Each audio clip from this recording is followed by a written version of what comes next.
One thing that some of us don't think about, we all label, right? We all need the label. It's a pain in the neck. We all label, right? Let us do it for you. Just ask. Right? We can maintain the spreadsheets on your cabling products. We can manage it for you. We can start anywhere you want. You have the ability to put your logos on them if you want. Whatever you might need, we can put on your cables. It's a lot easier for us to do when we're making them than it is for you to put out the field. We'll save you that a lot of time. So keep that in mind if you're swimming when you're sales reps. I'll talk to you about it. And if any of you guys need legacy cables, you know that we have just about everything that there is out there. Okay? So I won't go into all the advantages with all the product sets that we talked about. Again, when you're designing out your infrastructure or you're retrofitting your infrastructure, you got to plan. You got to think what's going to happen with us 5 years out, 10 years out. You got to think that whatever you do, you don't want to have more than 50% of your floors filled or your cable trays filled. Okay? So you have to think bigger. You know that real estate space is expensive, environmentally controlled, so you have to utilize products that increase density but increase your performance and workability. All right? Again, you want to make sure that it's going to be set there for 10 to 15 years. So that's the product sets and how to work with them. Now this is kind of the meat and bones of the actual technology. I'm more of a technology guy. So whether you buy from us or you buy from somebody else, these are the questions that you should be asking on your other vendors. And we're just strictly going to talk about standards. This is an article I had published in Big C last year. It talks about some of the things that we're experiencing out there in a lot of the data centers. This is a fact from Gartner Institute, which is a major data center organization. 21% or 1/5 of all outages in our networks and our data centers are because of cable. 1/5 of the chance. Now, I don't know if anybody's here had downtime, but I've been around for a long time and I've seen some major incidents happen in a lot of major data centers. People lose jobs and companies pay a lot of money for fines and things of that sort. Okay, most recently, a major credit card processing plant data center went down, cost them over $180 million in fines and lost revenue in a day. Okay, in a day. This is a lot of people. They don't see these figures when they start planning their infrastructure. It can range from $50,000 to over $6 million an hour in downtime. Okay, 1/5 or 20% chance. To me, that's too high for cabling. Okay, remember, cabling today is not cabling yesterday. And I'm probably one of the best guys to talk about this because I've been around through it for a while. I've done my field installable connectors and I polished upside down in closets. I had bad pieces of glass and fiber and I fixed them pretty nice. And when my DB loss budgets were 18, it worked. Okay? Now our DB loss budgets aren't that. Okay? It's not working anymore. One of the things that we also do for our services is we do data center characterizations. When people want to run certain speeds, we go in and investigate infrastructure to see if they can accomplish just that. Or if people are having problems, we go in and investigate block. This is a real life example of one we did last year. Major data center is having a bunch of issues. They were using about 6 or 7 different multi-vendor products, and they were trying to run 4 gig, and they were having errors all over the place. So they brought us in, and we did. We pulled out some of the materials, and we brought them back to our labs. These are things that we found on our cables. Unfortunately, this is fiber. Unfortunately, when you put fiber together, even though it's very high tech, the way that you put it together is very low tech. There's a lot of hands-on involvement. There's a lot of different kinds of material characteristics that are affected by a lot of different things that we don't think about. Okay? A lot of things can happen with fiber. Fiber could work one minute and it could break the other minute, just 1 minute. Right? Here's some of the things that we found out there. This is one of my favorite slides right here. What you're looking at is your thermometer that measures the center of the ferrule. So if you got to get everybody see it in the LC connector, right? So when you look right down in the center of an LC ferrule, that's what you're seeing right there at the center. So this is actually the center of the ferrule. This is actually where the glass is in the ferrule. So you can see it's not in the center where it's supposed to be. Okay. Over there, we have some contamination on the ferrule. There we have a crack in the core. It's very important, these things.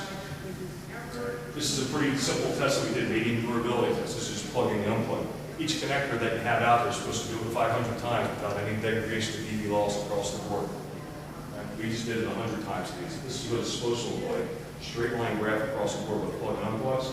This is what we found out there. That one made it to about 40 before it broke. But you see the glass start to shatter at about 10 to 20. This one made it to 5 before it broke. This one made it to, again, about 40 before it broke. 7 out of the 10 samples failed some basic tests. Now, why is that? Well, right now in the organization, or the cabling area that we all participate in, there's really 3 levels of standards that are out there that everybody hears about. Yeah, BAA, TIA, 568. Everybody familiar with that? Yes? What was the third one? I'm sorry? What was the third one? I didn't say that thoroughly. That's the first one. This is a lot of words. Yeah.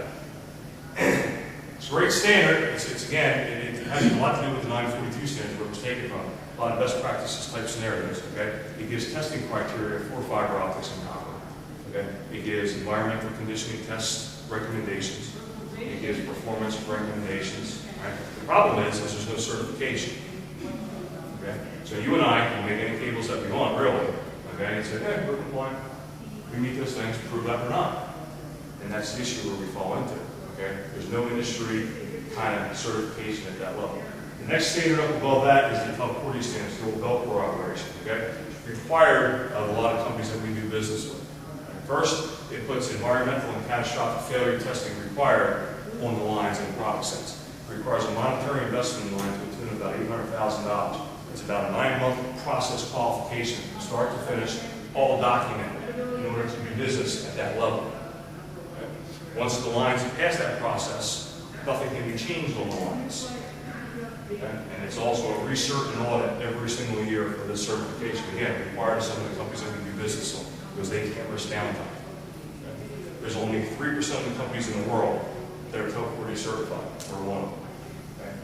Last but not least is our CX Tech brand, okay, which basically takes these TOP 40 standards and puts them on steroids. Okay?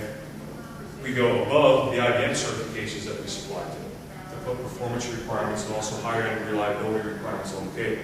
Because unfortunately, most of us, and I'm talking about the industry, we spend millions upon millions of dollars on our machines. The data that runs through those machines are worth that much more. The last thing, okay, that IBM ever wanted to have was for their machines to go down because of a piece of cable.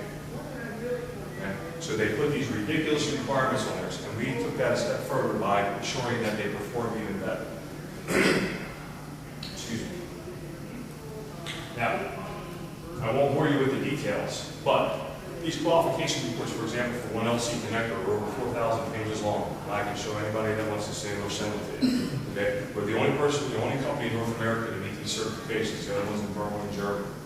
Okay? Again, very, very, very stringent requirements. Again, all documented. So, what's that mean? Well, first of all, what it gives you on all of our products, it gives you 100% reliability. These cables will not fail, period. Period. They are guaranteed for life. They're not guaranteed for 25 years if you plug our cables into our cables all the way across the board and you have to use our certified installers, yada, yada, yada, which is more of a marketing kind of ploy. Right? We don't care who you plug it into. Right? They will work, period. They're guaranteed for life. We will advance replace any particular cable that you might ever have an issue with. Right? The only thing that's ever going wrong with the cables, okay, is during installation, because anything can happen during installation. But, you know, once you plug it in, you run your tests, they will work. You don't have to worry about failures. Second thing is it gives you absolute repeatability performance, which means it's no matter if it's the first connector or the 10,000 connector that comes off the line, it will perform the exact same way. You'll never get, you know, kind of good, maybe good, but not so good, okay, pretty good, across the board. You'll see a straight line graph across the board with every single connector because those processes are so controlled. Third important factor that you get. Here's where we are right now, as far as everybody know what a link budget is? Lost budget? Everybody? No? Who doesn't? Basically, when you transmit something, okay, when you plug into your transceiver on one end, you launch a certain power. On the other end, you have to receive a certain power for it to work. That loss in the middle is the acceptable budget, but that will work. If not, you get intermittent errors or channel errors. Okay? So, who's running 1 gig? Who's running 2 gig? 10 gig? So, at 1 gig, we're at 3.56. At 10 gig, we're at 2.6. 40 gigabit specs are written. That's going to be 2.0. 100 gigabit specs will be written by the end of the year. That's down to 1.5. Okay? So, it's pretty low, right? Open up any industry standard connector book that's out there from any company. This is what you'll see. 0.5 for medium pair for LC and SC. 0.75 for MTP. So start doing the math in your head. How many connectors do you have that plug into your systems?